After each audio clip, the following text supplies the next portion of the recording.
ഓം നമോ ഭഗവതേ വാസുദേവായ. ഓം ശ്രീ ഗുരുവായൂരപ്പ ശരണം. ധൃതരാഷ്ട്ര രാജാവ് മക്കളോടുള്ള അതിസ്നേഹം കാരണം മക്കളുടെ എല്ലാ തെറ്റുകൾക്കും കൂട്ടുനിന്നു. ഒരു പ്രാവശ്യം പോലും ഇത് തെറ്റാണ് പറഞ്ഞു വിലക്കിയതേയില്ല. അവസാനം രാജാവിന് ഉറക്കം നഷ്ടപ്പെട്ടു. ഊണും ഉറക്കവും നഷ്ടപ്പെട്ട സമയത്ത് മനസമാധാനത്തിന് വേണ്ടിയിട്ട് ആരെ വിളിച്ചു വരുത്തിയത്? വിതുരരെ. സ്വന്തം അനുജനായ വിതുരരെ വിളിച്ചു വരുത്തി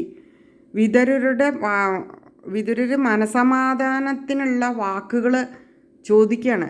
എന്താ ഇനി ചെയ്യുക എന്നുള്ള ആ ഒരു എൻ്റെ ഉറക്കം നഷ്ടപ്പെട്ടു എന്ന് വിതുരരോട് പറയുകയാണ്. അങ്ങനെ പറയണ സമയത്ത് വിതുരർ പറയാണ്, അങ്ങ് എല്ലാ മക്കളുടെ എല്ലാ തെറ്റുകൾക്കും അങ്ങ് കൂട്ടുനിന്നു, എല്ലാ കുറ്റങ്ങളും ചെയ്തു.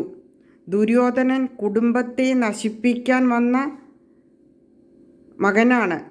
ഭഗവാനെ പുറംതിരിഞ്ഞ് നിൽക്കുന്നവനാണ് അവനെ അങ്ങ് ഉപേക്ഷിക്കണം എന്നാണ് വിതുരർ പറഞ്ഞു കൊടുത്തത്.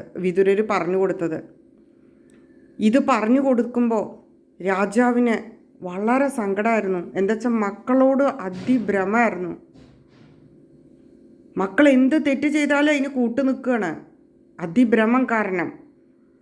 വാത്സല്യം കൂടിയാലും കുഴപ്പമാണെന്ന് പറയണത് ഇതാണ്. വാത്സല്യം കൂടിയാൽ എന്താ ഉണ്ടാവുക?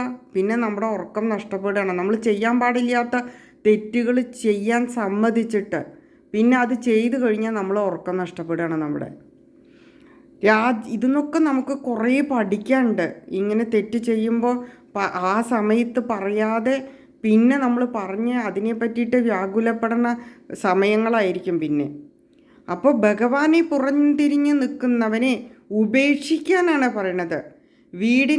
അതായത് ഒരു വീടിന് ആപത്തായി നിൽക്കണ മരത്തെ വെട്ടി മാറ്റണം എന്നുള്ള ഉപദേശമാണ് കൊടുക്കുന്നത്. ഈ ഉപദേശം കേട്ടിട്ടാണ് ആര് വരണത്? ദുര്യോധനൻ വരണത്. ദുര്യോധനൻ വരികയാണ്. ഈ ദുര്യോധനനെ പറ്റിയിട്ട് ധൃതരാഷ്ട്രരോട് പറയുന്ന വാക്കുകൾ കേട്ടിട്ട് വരികയാണ്. ഈ കേട്ട് വന്നതും ദുര്യോധനൻ എന്താ ചെയ്ത്? ഭയങ്കര ദേഷ്യപ്പെടുകയാണ്. ദാസിപുത്ര, അങ്ങ് ഞങ്ങളുടെ ആഹാരം കഴിച്ചിട്ട് നമ്മൾ തരണ ഔദാര്യം കൊണ്ട് ജീവിച്ച് വന്നിട്ട് അങ്ങ് ഇവിടെ അച്ഛനെ ഉപദേശിക്കുകയാണോ എന്നുള്ള ആ രീതിയിലാണ് വളരെ മോശപ്പെട്ട രീതിയിലാണ് ആര് പറയണത്? ദുര്യോധനൻ വിതുരരെ പറയണത്. അങ്ങ് അപമാനിക്കപ്പെട്ട ആ വിതുരരെ സങ്കടത്തോടെ അങ്ങനെ ഇറങ്ങുകയാണ്. അതായത് എല്ലാം ഉപേക്ഷിച്ച്, എല്ലാം ആയുധങ്ങളും എല്ലാ എല്ലാം ഉപേക്ഷിച്ച് വിതുരർ പുണ്യതീർത്ഥങ്ങളിലേക്ക് പുണ്യസ്ഥലങ്ങളിലേക്ക് ഇറങ്ങാണ്. അപ്പോൾ വിതുരർ ചിന്തിച്ചത് എന്താ? ഇതും ഭഗവാന്റെ ഇച്ഛയാണ് എന്ന്. ഭഗവാനായിട്ടാണ് വിതുരരെ ആ സമയത്ത് ഇങ്ങനൊരു വാക്കിലൂടെ അവിടെ ഇറങ്ങാൻ സഹായിച്ചത്. ഇല്ലെങ്കിൽ വിതുരർക്ക് എന്ത് കാണേണ്ടി വരും? ഇവരുടെ യുദ്ധം കാണേണ്ടി വരും. ആ യുദ്ധം കാണാൻ വിതുരരുണ്ടായിരുന്നില്ല.